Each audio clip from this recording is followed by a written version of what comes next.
Supreme court bench ఏర్పాటు కోసం CM Revanth Reddy assembly తీర్మానం చేసి కేంద్రానికి పంపాలని దక్షిణ భారత రాజకీయ జేఏసీ చైర్మన్ ప్రొఫెసర్ డాక్టర్ గాలి వినోద్ కుమార్ డిమాండ్ చేశారు. ఉస్మానియా యూనివర్సిటీ న్యాయ కళాశాల ఆవరణలో డాక్టర్ అంబేద్కర్ విగ్రహానికి పూలమాల వేసిన అనంతరం ఆయన మాట్లాడారు.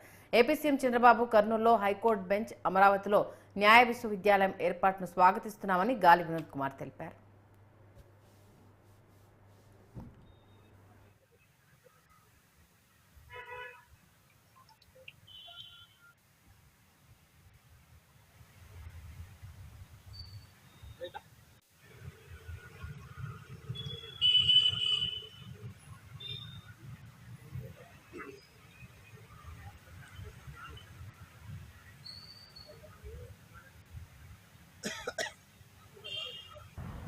ఆంధ్రప్రదేశ్లో ఉన్న చంద్రబాబు నాయుడు ఇవాళ కర్నూలులో హైకోర్టు బెంచ్ పెడతానని చెప్పేసి ఆయన ఒక వాగ్దానం చేయడము, తీర్మానం చేయడము, అలాగే లా కళాశాల కూడా పెడతాను అమరావతిలో అని చెప్పేసి అని చెప్పడం, దాన్ని స్వాగతిస్తాం.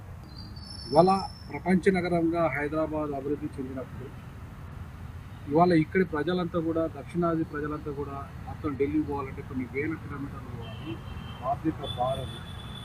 అలాగే సామాన్యుడు కూడా సుప్రీంకోర్టు మెట్లెక్కాలంటే చాలా డబ్బుతో కూడుకున్న సమస్య కాబట్టి ఇవాళ ఇక్కడే సుప్రీంకోర్టు బెంచ్ కనుక ఏర్పాటు చేస్తే చాలా అద్భుతమైన ఫలితాలు దక్షిణాది ప్రజలు అనుభవించే పరిస్థితి ఉంటుంది. సామాన్యులకు కూడా తక్కువ ఖర్చుతోనే సుప్రీంకోర్టు యొక్క తలుపులు తట్టే అవకాశం ఉంటుంది. కాబట్టి సుప్రీంకోర్టు బెంచ్ని వెంటనే ఏర్పాటు చేయాల్సిందిగా ఈ సందర్భంగా నేను డిమాండ్ చేస్తూ ఉన్నాను. రేవంత్ రెడ్డి అసెంబ్లీ తీర్మానం చేయాలి.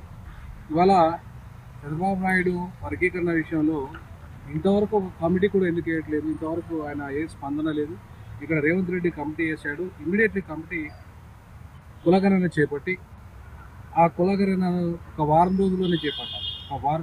కులగణన చేపట్టి అందులో ఎస్సీ ఎస్టీల కులగణన కూడా చేపట్టి